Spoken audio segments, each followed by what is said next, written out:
Seu meu amado, bem-vindo de volta à nossa escola bíblica diária. Nós ainda estamos falando sobre os profetas e suas profecias, quando o reino ainda está em pecado.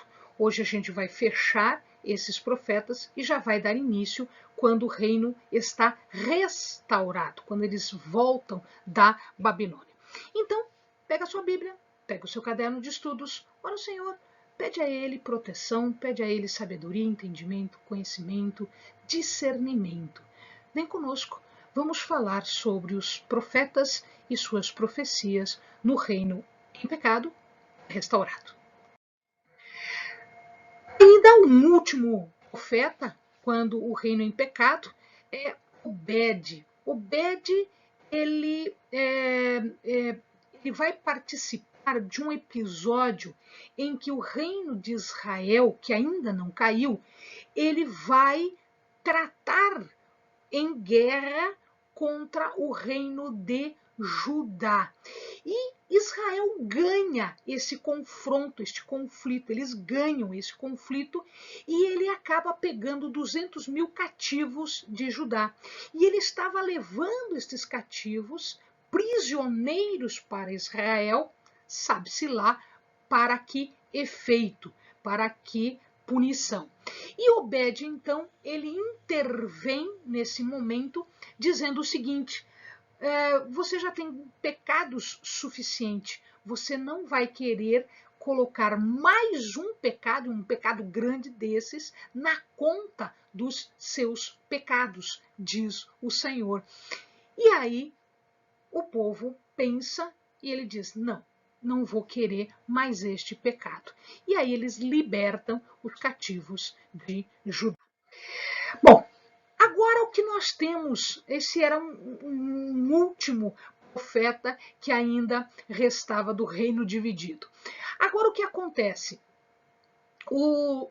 A Síria havia sido cativa havia tomado cativo o reino de Israel, Babilônia havia tomado cativo o reino de Judá, caiu Samaria, caiu Jerusalém, e aí o que acontece é que o povo foi cativo para a Babilônia.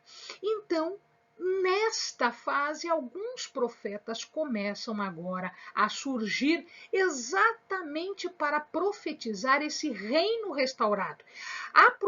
A profecia da restauração do reino já havia sido feita e agora era o momento em que estava acontecendo a restauração, ou seja, o povo estava saindo da Babilônia e estava voltando para Jerusalém.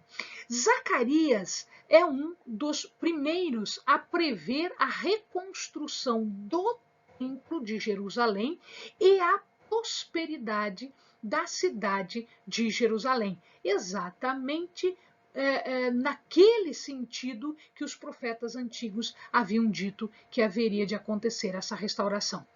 E ele prevê aqui, Zacarias prevê aqui, que o Messias entraria pelos portões de Jerusalém montado num jumentinho. A gente vai ver num vídeo mais para frente sobre esta questão. Um outro profeta é o profeta Ageu. O povo já está em Jerusalém, eles já estão restaurando o templo, eles já começaram a fazer as restaurações, mas todo mundo fica meio apático, fica meio sem vontade de fazer nada, eles estão com um pouco de dificuldade, eles plantam e não dá nada ao plantio, eles fazem alguma coisa e não dá certo, e aí essas dificuldades todas o povo começa a se lamentar, começa a reclamar, etc. O povo não muda muito, vocês estão percebendo isso, meus amados. O povo não muda muito, né? É só apertar um pouquinho que o povo volta a ser chorão, volta a ser resmungão, volta a ser como sempre foi. Então Ageu dá um chacoalhão neles e eles dizem assim: que vocês estão tendo dificuldade porque vocês não estão cuidando das coisas de Deus.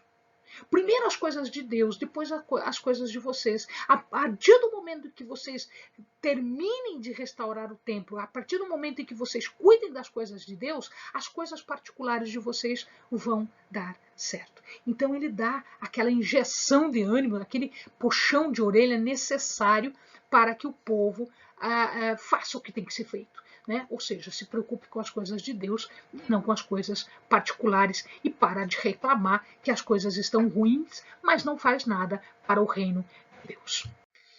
Malaquias também entra nesta época, tá? Falando o seguinte, que havia de se desenvolver, havia de se voltar a uma verdadeira adoração. Não a qualquer adoração, mas uma verdadeira adoração. Uma adoração que agradasse a Deus, porque a adoração é para Ele. Então tem que agradar a Ele. Não como eu quero fazer, mas como Ele diz para ser feito, porque é Ele que tem que ser adorado. Inclusive a correção dos sacrifícios, porque eles já estavam de novo se perdendo, mais uma vez. Então Malaquias teve que falar sobre um tal de dia do julgamento, o dia do juízo, aquele dia, porque o povo já começava novamente a se desviar. E se alguém não chegasse ali naquele momento e não desse um chacoalhão bem dado, sabe o que ia acontecer? O povo cairia novamente. Então coube a Malaquias fazer isso.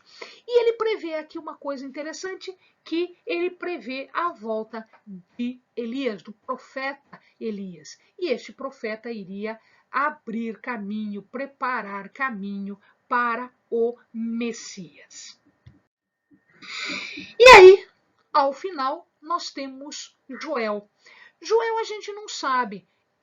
Para quem ele pregou, a gente não sabe ao certo, né? Para quem ele pregou, aonde, se foi no norte, se foi no sul, se foi aqui ou se foi ali. A gente não tem certeza também da data. Por isso que eu coloquei ele aqui ao final, porque nós não temos estas certezas. Quais são as profecias de Joel? Primeiro, ele faz uma profecia de que haverá um dia de derramamento do Espírito de Deus sobre a terra. Nós já vivemos alguma coisa semelhante a esta quando Jesus veio e ele nos deu esse gostinho de um derramamento de Espírito Santo. Tá? Esse derramamento final, ele ainda acontecerá. Ele fala do dia do Senhor, aquele dia terrível, o dia do juízo, o dia do julgamento, como um dia de punição pelos pecados, pelos desvios, pelos crimes, por aquilo que o povo faz desviando-se das leis do Senhor. E aí ele diz que por conta disso haverá uma invasão, como se fossem gafanhotos, né, correndo em relação a território, a nação, tá? Como se fosse uma horda de gafanhotos destruindo tudo, como se fosse isso. E ele pede o arrependimento, ele pede esta mudança de comportamento. Amados, mudança de comportamento, arrependimento, para que Deus converta o castigo em restauração. Amém, queridos? Bons estudos.